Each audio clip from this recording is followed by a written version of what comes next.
As far as the chaos we find ourselves in these days, it's difficult to say which side pulled the trigger first. Erusia deployed an automatic intercept system with drones. Osea implemented long-range attacks to bypass them. So Erusia decided to sabotage Osea's communications and navigation technology. Erusia couldn't launch a satellite themselves, but they were still able to hack the software of the Osean transmission and navigation systems. Before Osea even noticed, half of their satellites were hijacked. That's when things got ugly. In an attempt to knock out each other's capabilities, both forces launched fighters loaded with anti-satellite missiles at the same time. Only military satellites were targeted. However, their destruction created a debris field in orbit, which wiped out scores of other satellites, both private and government-owned. What kept the world relatively sane up to that point had been free-flowing data and information. But now, those were gone. All that remained was chaos and confusion. Government and civilian broadcasts and transmissions were cut off. The flow of information had ceased. Forces on both sides of the conflict now found themselves unable to communicate with their superiors. Many of the smaller countries annexed by Erusia and yearning for their independence seized the opportunity and started their own uprisings. As for why some of Osea's military decided to break off from the main force and continue on their own, I have no idea. Perhaps there was some sort of dispute over the chain of command. The continent that had once seen wars that were only fought between Osea and Erusia was now full of numerous conflicts between rival leaders vying for power. Insurgencies were everywhere. I even heard a rumor that a group of Osean convicts had rebelled. Rumors.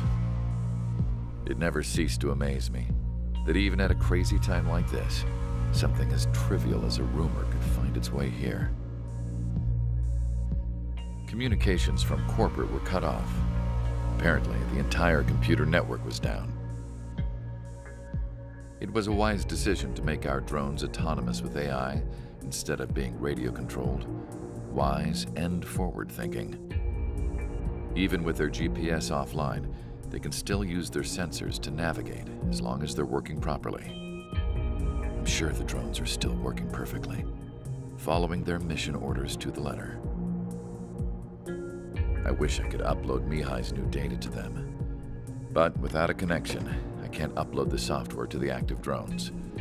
The new ones we're making, though, there should still be enough time to upgrade those before they're activated. I'll be taking the data I've acquired away from the front lines now. Oh, and I'll be taking the girls, too. I told my assistant Masa it was time to get Mihai's granddaughters ready to leave here. She's not much older than the girls, but she has a way about her, and I'm sure she won't have any trouble with them. I saw a plane flying off in the distance. I imagine it was looking for a safer place. The plane had a rose emblem on it.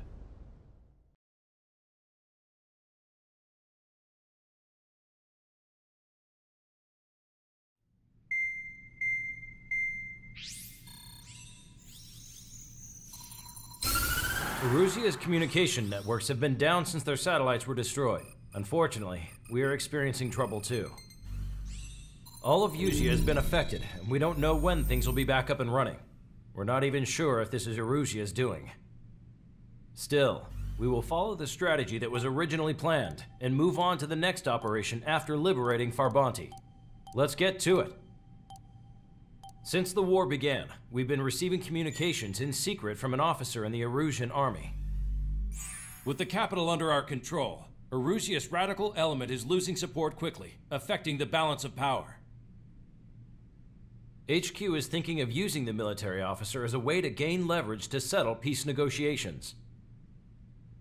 The officer is currently hiding in the outskirts of Anchorhead Bay, having joined up with support dispatched from the Osean army.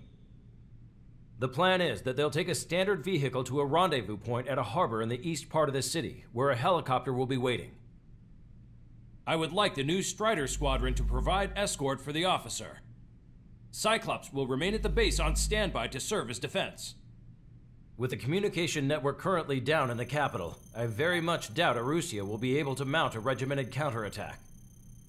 However, it is likely that Arusea's intelligence department and the remaining forces who are aware of the officer's movements will interfere. Keep a close eye on the officer and make sure he stays safe. Our victory in Farbanti has given us a golden opportunity to finally end this war. Be safe out there. Take note that our satellite-based IFF has become unreliable following the recent communications failure. As such, target ID will be done by processing the images from the infrared cameras on your aircraft. Objects will initially appear as unknown on your HUDs, but will be ID'd once you close in on them for a set period of time.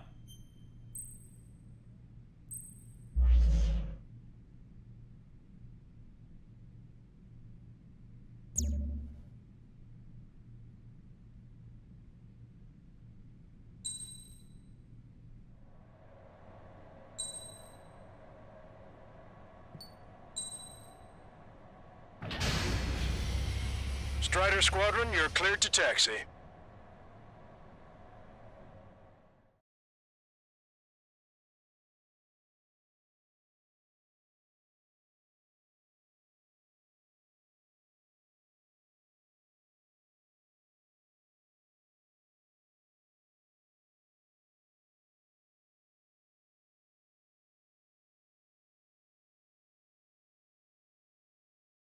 To the unidentified Osean craft, this is Captain Carl of the Osean Army. Are you here for the escort? You're not the squadron I was expecting. Are you really friendlies? Over.